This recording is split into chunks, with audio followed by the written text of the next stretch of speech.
কোয়েল পাখি পালনে লাভ আর লাভ। কোয়েল পাখি পালনে লাভের পথে সবচেয়ে বড় ঝামেলা হলো অতিরিক্ত পুরুষ কোয়েল। কোয়েল পাখি পালনে লাভ, কিন্তু পুরুষ কোয়েল নিয়ে সমস্যা। করণীয়: কোয়েল পাখি পালনে মূল লাভ আসে ডিম উৎপাদন থেকে, কিন্তু খামারে অতিরিক্ত পুরুষ কোয়েল পাখি হলে অনেক খামারি বিপদে পড়েন, কারণ এগুলো সহজে বিক্রি করা যায় না। কেন পুরুষ কোয়েলের সমস্যা সৃষ্টি করে? পুরুষ কোয়েল ডিম দেয় না। বাজারে পুরুষ কোয়েলের চাহিদা কম। বেশি পুরুষ থাকলে মেয়েদের বিরক্ত করে, ফলে ডিম উৎপাদন কমে যায়, খাওয়ার খরচ বাড়ে, লাভ কমে যায়।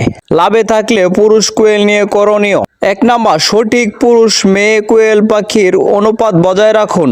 একটি পুরুষ 4 থেকে 5টি মেয়ে কোয়েল। 2 নাম্বার, পুরুষ কোয়েল আলাদা করে মোটা তাজা করুন। 3 নাম্বার, মাংস হিসেবে ব্যবহার করুন। 4 নাম্বার, স্থানীয় হোটেলে রেস্টুরেন্টে যোগাযোগ করুন। 5 নাম্বার, ভবিষ্যতে এই সমস্যা এড়ানোর উপায়: ছোট বয়সে পুরুষ ও মেয়ে আলাদা করার অভ্যাস করুন। অতিরিক্ত হ্যাচ না দিয়ে প্রয়োজনীয় বাচ্চা তুলুন। বিশ্বস্ত হ্যাচারি থেকে মেয়ে কোয়েল বেশি সংগ্রহ করুন। কোয়েল খামারে সফল হতে মনে রাখতে হবে ডিমই মূল লাভ।